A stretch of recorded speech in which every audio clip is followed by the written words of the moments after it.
Tonight, our I-Team investigation finds some of the weapons taken off the streets during Chicago Police Department turn-in events are very old, rusty, and damaged. Others are fakes. But those trying to stop Chicago violence insist every gun removed from circulation makes the city safer. We all have a role to play. We all have a responsibility in doing what we can to help make our community safe. Senior Minister Derek B. Wells leads Christ Universal Temple at 119th and Ashland on Chicago's South Side. This past December, a week before Christmas, the church held a gun turn-in event. The goal, provide incentives such as gift cards in exchange for weapons turned into police, no questions asked. Just at this one event, according to these gifts for guns records obtained via the Freedom of Information Act and analyzed by the ABC7 I-Team, Chicago police took in 138 firearms and 23 replicas. That's 30% of the guns CPD received at these events in all of 2021. One firearm off the street is one less firearm that can be used in violence. It's one less firearm that's used in spreading this unintentional trauma. CPD hands out $100 gift cards for firearms and $10 gift cards for replicas ditched at these events. According to turn-in records obtained by the I-Team, in 2021, CPD held 4 official gun turn-in events. They gave out 475 $100 gift cards for collected firearms and 116 $10 cards for replicas.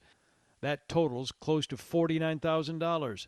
The previous year, 2020, CPD held 5 official gun turn-in events, handing out 625 $100 gift cards for firearms collected and 122 $10 cards for replicas, almost 64,000 in gift cards. Our analysis finds that an increasing percentage of fakes are being turned in at these events. 16% of the gift cards in 2020 were for replicas.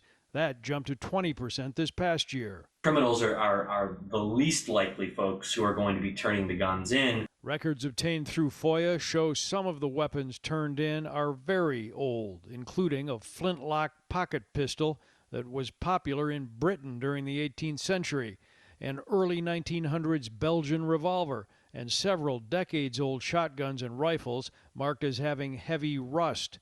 They also turned up a toy gun made to look like a Civil War-era revolver. Criminal justice professor James Sobel has studied gun turn-in programs across the country. He says his research shows they don't have a significant impact on reducing crime. Are these programs more public relations than public safety? The gun buyback, again, sounds good. Its impact on crime, probably negligible. Guns are being taken off the streets that can't be used to harm people. CPD's Director of Community Policing, Glenn Brooks, suggests public relations can protect public safety because all guns that are turned in, even if they're old or damaged, could be dangerous. What we really are looking at is the instrument of death, those guns, that we want to ensure that we get those off of the street that are unwanted, unused, and just hanging around. For Reverend Dr. Wells, even one gun off the street makes a difference. The larger net you cast, the greater your catch. When you catch something like an AK-47, right, or a military-grade weapon, and you get that off the street, that's a great day for the city of Chicago.